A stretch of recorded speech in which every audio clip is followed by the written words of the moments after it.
অনুবাদ করছে আল্লাহর ধন রাসূলকে দিয়ে আল্লাহ গেলেন খালি হয়ে। ও খালির কথা বলেছেন না গায়েবের কথা বলেছেন? গায়েব মানে আল্লাহ কখনো চলে গেলেন। তো এটা মানে কি হবে শুনেন, মনে রাখবেন সবচাইতে বড় গায়েব হচ্ছে আল্লাহ। কোন ব্যক্তিকে আল্লাহ যদি চায় দুনিয়াতে জান্নাত দেখাতে পারে কি পারে না? বেশক পারে। স্বপ্নে দেখিয়ে দিতে পারে, ডাইরেক্টও দেখিয়ে দিতে পারে, এটা আল্লাহ পাকের মর্জি। কিন্তু দুনিয়াতে কোন চোখ আল্লাহকে দেখতে পারে না। আল্লাহ গায়েবুন মিনাল আবসার, প্রত্যেক দৃষ্টি থেকে আল্লাহ হচ্ছে গায়েব। এবার হাদিসটা শুনেন, একটু লক্ষ্য করে শুনেন। আল্লাহর ধন রাসূলকে দিয়া আল্লাহ গেলেন গায়েব হয়ে। আচ্ছা বলেন তো আল্লাহ পাক নবীকে ধন দিয়েছে কি দেয়নি? বেশক দিয়েছে। দিয়েছে। তিরমিজি শরীফের হাদিস, রাসূল পাক বলতেছেন, আমি যখন মিরাজের রাত্রিতে গেলাম আল্লাহর পূর্বে খাসে মহান রব্বুল আলামিন নিজের কুদরতি হাত আমার পিঠে রাখলেন, আমি তার ঠান্ডা আমার অন্তরে অনুভব করলাম। আর রাসূল পাক বলছেন তাজাল্লালি কুল্লু শাইইন, প্রত্যেকটা জিনিস আমার প্রতি উজ্জ্বল হয়ে গেল। সুবহানাল্লাহ। প্রত্যেকটা জিনিস আমার প্রতি উজ্জ্বল হয়ে গেল। আলেম তো আমি সব জেনে গেলাম, ওয়ারাফতু আমি প্রত্যেকটা বস্তুকে চিনে নিলাম। সুবহানাল্লাহ। এর অর্থ হচ্ছে আল্লাহ পাক সমস্ত জিনিসের ইলম নবী পাককে দান করে দিলেন, এটাই হচ্ছে ধন। তো আল্লাহ পাক নবীকে দেখা দিয়ে ইলম দিয়ে দিলেন, তারপরে আল্লাহ পাক গায়েব হয়ে গেলেন, নবী পাক চলে আসলেন। তো আল্লাহ তো নবীকে দেখা দিয়েছিলেন, তো নবী পাককে ইলম দিয়েছেন, আরো যে কত কি দিয়েছেন ভেদের কথা আল্লাহ জানে, আল্লাহর নবী জানে। তো ওখানে যে রাসূল পাক সমস্ত রকমের জ্ঞান পেয়েছেন, আল্লাহর ধন রাসূলকে দিয়ে আল্লাহ গেলেন গায়েব হয়ে, নবী পাক চলে আসলেন। আর নবীর ধন খাজা পাইয়া শুয়ে আছেন আজমিরে। তো খাজা মঈনুদ্দিন চিশতি বিজ্ঞ আলিমে দ্বীন ছিলেন। সুবহানাল্লাহ। আর রাসূল পাক আলাইহিস সালাম বলছেন, বুখারী শরীফের হাদিস, ইন্নাল্লাহা ইউতি ওয়া ইন্নামা আনা কাসিম, নিশ্চয় আল্লাহ দেনেওয়ালা, আমি নবী বাঁটনেওয়ালা। সুবহানাল্লাহ। তো ইলমের সম্পদ, ফাইজের সম্পদ, বরকতের সম্পদ, রহমতের ধন আল্লাহ পাক আমার নবীকে দিয়েছেন, আর আমার নবী মুস্তাফা খাজা মঈনুদ্দিন চিশতিকে দিয়েছেন। এই জন্য বলা হয় না আল উলামা ওয়ারাসাতুল আম্বিয়া, আলিমরা হচ্ছে নবীর ওয়ারিস। ওয়ারিস কাকে বলা হয়?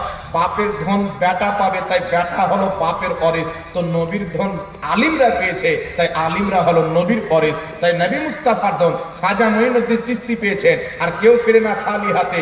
খাজা তোমার দরবার থেকে যারা ওলি আউলিয়ার কবর জিয়ারত করতে যায়, ওলিদের ফয়েজ পায়, নেকি পায়, সওয়াব পায়। সুবহানাল্লাহ। তাহলে জিয়ারত করা নেকির কাজ, নবী পাকের সুন্নাত, সাহাবীর সুন্নাত। তাহলে খাজা মঈনুদ্দিন চিশতির দরবারে জিয়ারত করে আসলো, নেকি পেল কি পেল না? দোয়া কবুল হওয়ার সম্ভাবনা রয়েছে। যদি দোয়া কবুল না হয় এটা আমার আপনার কমতি, কিন্তু নেকি তো আপনি অবশ্যই পাবেন। তাহলে খালি হাতে কি আসলো? তাহলে এই গানের মধ্যে কোনো ত্রুটি নাই। জবরদস্তি যে টেনে খিচে ওর প্রতি শিরকের ফতোয়া দিয়েছে, কাফেরের ফতোয়া দিয়েছে, এই গানের কারণে যারা গিয়াসউদ্দিন সাহেবকে কাফির বলেছে, ওইগুলো মৌলবি নিজেই কাফির হয়েছে। কারণ বুখারী শরীফের হাদিস, রাসূল পাক বলতেছে, যদি কোনো ব্যক্তিকে কাফির বলে, সে যদি কাফির না হয়, নবী বলছেন কাফির বলনেওয়ালা নিজেই কাফির হয়ে যাবে। কথা বুঝতে পারলেন? এই জন্য গানের মধ্যে কোনো সমস্যা নাই। যে গানটা লিখেছেন ব্যাখ্যা ওনার জানতে হবে। আপনি মন গড়া ব্যাখ্যা করে আল্লাহ ধন দিয়ে আল্লাহ গায় মানে খালি হয়ে গেলে, আল্লাহ কোনো খালি হয় বলেন তো? এগুলো মৌলবি না গাধা কোন করে মা আল্লাহ জানে। আল্লাহ হেদায়েত দান করুক সকলের উপর। আমিন। তারপরে এসেছেন, হুজুর কেউ যদি আমার নবীর শানে কটূক্তি করে তার উপরে কি হুকুম? সমস্ত উম্মত, সমস্ত সাহাবা সব একমত, মান সাব্বা নবিয়ান ফাকতুলু, কোন ব্যক্তি যদি নবীর বেয়াদবি করে তাকে কতল করে দেয়। সুবহানাল্লাহ। ভারতে না, এটা ইসলামের কথা আপনাকে বলতেছি আমি। কেউ যদি নবীর কটূক্তি করে, ইসলামে তার শাস্তি হচ্ছে মৃত্যুদণ্ড। নবীর কটূক্তি করার পর 1000 বার যদি তওবা করে, তার তওবা আল্লাহ দেখবে, শাস্তি তার কতল, তাকে কতল করতে হবে। ইমাম মালিক রাহমাতুল্লাহ আলাইহিকে জিজ্ঞাসা করা হলো, কেউ যদি মুসলমানের সামনে নবী পাকের কটূক্তি করে, বেয়াদবি করে, তাহলে মুসলমানের কর্তব্য কি? ইমাম মালিক রাহমাতুল্লাহ আলাইহি বলছেন তাকে হত্যা করবে। বলছেন যদি হত্যা না করতে পারে, বলছেন সে নিজে মরে যাবে, আর বেঁচে থাকার অধিকার নাই। যে মুসলমানের সামনে নবী পাকের বেয়াদবি করা হলো আর তাকে সে হত্যা করে না, ও মুসলমানকে মরে যাওয়া দরকার, ওকে বেঁচে থাকার কোনো অধিকার নেই।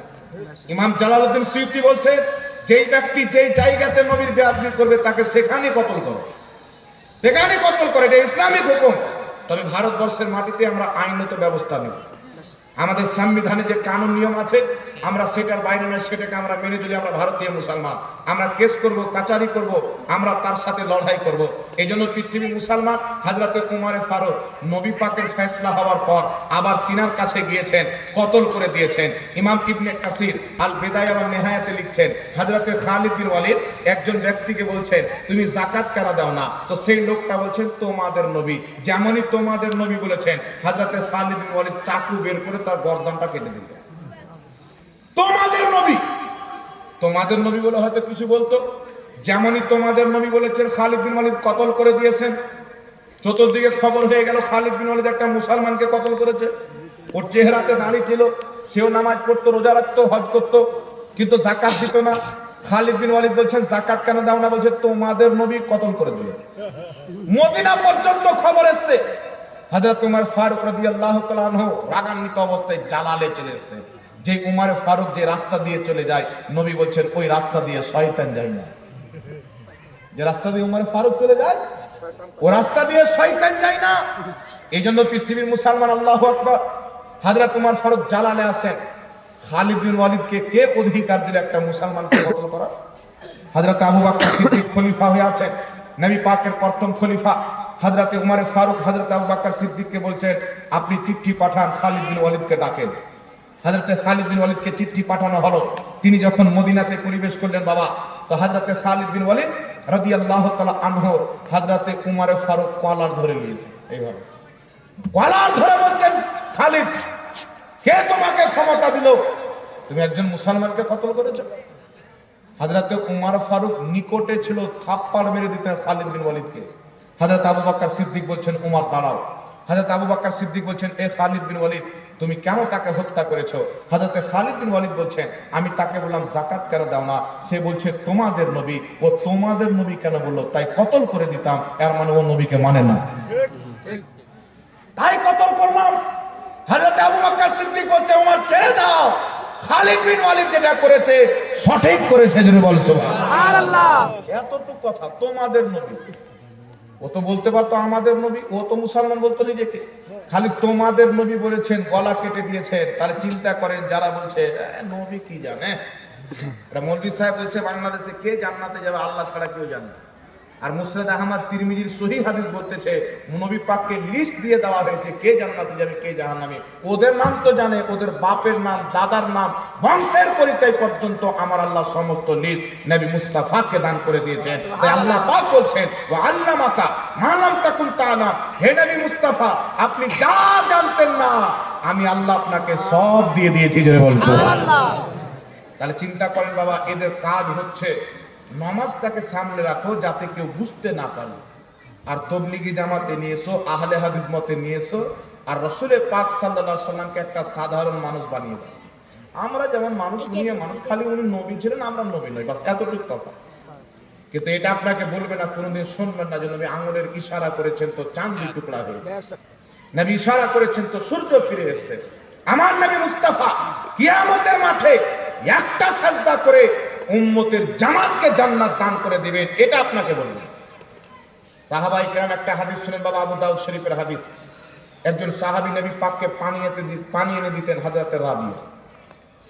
তো রাসূল পাক একদিন খুশি হয়ে গেলেন, বলছেন রাবিয়া সাল্লি, চাও তুমি আমার কাছে যা চাইবে তুমি, যা তোমার ইচ্ছা করে। কে বলবে যেই ব্যক্তি মুখতারে কুল, সমস্ত জিনিসের ক্ষমতা রাখবে, দেওয়ার ক্ষমতা রাখবে, তিনি বলবেন যা ইচ্ছা করে চাও। হযরতে রাবিয়া দেখছেন মৌকা খুব সুন্দর, বলছেন হুজুর আমি জান্নাত চাই। সাহাবীর আকীদা দেখেন, নবী পাক বলছেন আমার কাছে চাও, আর হযরতে রাবিয়া বলছেন হুজুর আমি জান্নাত চাই। চিন্তা করেন বাবা। তো রাসূল পাক আলাইহিস সালাতু ওয়াস সালাম বলছেন আর কিছু চাও? হযরতে রাবিয়া বলছেন মুরাফাকাতা ফিল জান্নাহ, আমি জান্নাত চাই, জান্নাতে আপনার পাশে জায়গা চাই। সুবহানাল্লাহ। রাসূল পাক বললেন এই কাজে আমার সহযোগিতা করো, বেশি করে সাজদা করো, অর্থাৎ তুমি নামাজ কায়েম করো, তুমি জান্নাতও পাবে, আমার পাশে জায়গাও পাবে। সুবহানাল্লাহ। সুবহানাল্লাহ। এই হাদিস দ্বারা কি প্রমাণ হয়? নবী পাক জান্নাতও দিতে পারে, এটা সাহাবীদের আকীদা। যেটা সাহাবীর আকীদা ওটাই হচ্ছে সুন্নিদের আকীদা। সাহাবায়ে কেরাম কিয়ামতে নবীর পিছনে থাকবে, আর আমরা সাহাবায়ে কেরামের পিছনে থাকবো। সুবহানাল্লাহ। তারপরে লেখা আছে বাবা, হুজুর কেউ যদি নবী পাক সাল্লাল্লাহু আলাইহি ওয়াসাল্লামের কেউ যদি বেয়াদবি করে, ভারতবর্ষের মাটিতে তার নামে কেস করে, মামলা করে, তার 12 বছরের জেল হবে। কানুন যদি আপনি জানেন, উকিলের সাথে পরামর্শ করে কেস করে। যদি আপনার কেস করার ক্ষমতা না থাকে, হাত দিয়ে ঢুকেন, কমসে কম আপনার মারের থাপ্পড় কানবে না। যদি আপনার ক্ষমতা না থাকে তাহলে মুখে বলেন। এটাও যদি ক্ষমতা না থাকে তাহলে তাকে অন্তরে ঘৃণা করেন, তাকে এমন ঘৃণা করেন যেমন নিজের বাপকে গালি দিলে তাকে ঘৃণা করেন, তার চাইতে 1000 গুণা বেশি নবী মুস্তাফার সামনে যে কটূক্তি করবে তাকে ঘৃণা করেন। কথা বুঝতে পারছেন না? আল্লাহ বুঝার তৌফিক দান করুন। কত আছেন? আসসালামু আলাইকুম। কেউ যদি মারা যায়, 7 দিনের তসবিহ, মিলাদ, 40 দিনের 40 করা, হাদিসটা জানতে চাই, দয়া করে বলবেন। ওয়ালাইকুম আসসালাম ওয়া রাহমাতুল্লাহ। দেখেন বিরাদর ইসলাম, এখানে লিখেছেন কেউ যদি মারা যায় 7 দিনে বা 40 দিনে। একটা কথা মনে রাখবেন, 7 দিনে, 40 দিনে, 4 দিনে বাড়িতে যে মিলাদ দেয়, এটা হলো আসলে দুয়ার মাহফিল। মেইয়াতের জন্য দোয়া করার জন্য মাহফিলটা করা। আর মানুষকে খাওয়া দাওয়া করানো হয়। মানুষ ডাকেন, যারা কোরআন তেলাওয়াত করতে জানে তারা কোরআন খতম করে, কলমা শরীফ পাঠ করে, তসবিহ তাহলিল করে, এতটুকুতে হয়। ডিজে বাজে, না ডান্স হয় না। এইবার শুনেন, এটাকে বলা হয় ইসালে সওয়াব। মৃত্যু ব্যক্তির ইন্তিকালের পর জীবিত ব্যক্তি নেক আমল করে তার সওয়াবটা মুর্দাকে বকশে দেয়, একে বলা হয় ইসালে সওয়াব, মানে সওয়াব পাঠানো। আর সেই সওয়াব আল্লাহ মুর্দার কবরে দান করে দেয়। এখন আমরা দেখবো 4 দিনে, 40 দিনে, যেই দিনে আপনি করেন। কিছু মৌলবি আছে মার্কেটে, এরা বলতে চাচ্ছে কেউ যদি 4 দিনে চাহরম দেখাতে পারে, 40 দিনে 40 দেখাতে পারে, আমি জুতোর গলা মালাই দিয়ে দেবো। তুই তবলিগি জামা দেখাতো, কোন হাদিসে আছে? বিশ্ব ইজতেমা দেখাও, তুমি জুতোর গলা মালাই দিয়ে যাবে, আমি তোমাকে 10 লক্ষ টাকা পুরস্কার দেবো। দেওবন্দ মাদ্রাসা দেখাও, আহলে হাদিস নামটা দেখিয়ে দাও, নবী বলেছেন তোমরা আহলে হাদিস বলে নাম দাও। এটা ইংরেজরা নাম দিয়েছে ভারতের মাটিতে, তারা ইংরেজদের কাছ থেকে নাম নিয়েছে। তাদের কিতাবে লেখা আছে, কিতাবটির নাম সিরাতে সানামি, আহলে হাদিসের কিতাব। যদি ক্ষমতা থাকে কোনদিন বসেন, পুরো ইতিহাস খুলে দেবে ইনশাআল্লাহ। ওদের পাবলিকই জুতা লিয়ে মারবে, আমাদেরকে কিছু বলতে হবে। এই জন্য পৃথিবীর মুসলমান শুনেন, 40 চাহরম এটা হাদিসে নাই। 40 চাহরম যে কাজ করা হয় ওইগুলো হাদিস দ্বারা প্রমাণিত। 4 দিনে করলে চাহরম, 40 দিনে করলে 40। আপনি নাম যা দিয়ে দেন। এখন যদি জিজ্ঞাসা করে তবলিগি জামাত নবীর যুগে ছিল, সাহাবীর যুগে ছিল হারাম, ওরা বলবে হুজুর এটা একটা পরিচয়ের জন্য নাম রাখা হয়েছে, আসলে মানুষকে নমাজের জন্য দাওয়াত দিই, যদিও তারা বেঈমানের বানানোর জন্য দাওয়াত দেয়। আর এটা বাহানা করবে। দেওবন্দ মাদ্রাসা কোন হাদিসে আছে? ওই যে মাদ্রাসা একটা নামের জন্য বানানো হয়েছে, পরিচয়, নামটা রাখা হয়েছে, আসলে হচ্ছে কোরআন হাদিস শিক্ষা দেওয়া। তো 4 দিনে করলে 40 বলা হয়, 40 দিনে করলে 40 বলা হয়, 4 দিনে করলে চাহরমে বলা হয়। আসল হচ্ছে নেকির কাজ করে মুর্দাকে সওয়াব বকশে দেওয়া। সুবহানাল্লাহ। আর এই বিষয়ে সমস্ত উম্মতের ইজমা রয়েছে যে জীবিত ব্যক্তির নেক আমলের সওয়াব মৃত ব্যক্তির কবরে যায়। জোরে বলেন সুবহানাল্লাহ। রাসূল পাক সাল্লাল্লাহু আলাইহি সাল্লাম বলছেন, যখন মৃত্যু ব্যক্তির কবরে যাবে তার পায়ের দিকে, মাথার দিকে সূরা ফাতিহা পড়ো, সূরা ইয়াসিন পড়ো। ইমাম হাইসামি মাজমু যাওয়াইদে লিখেছেন, হযরতে লজলজ বলছেন তার বেটাকে আমি ইন্তিকাল করলে আমার কবরে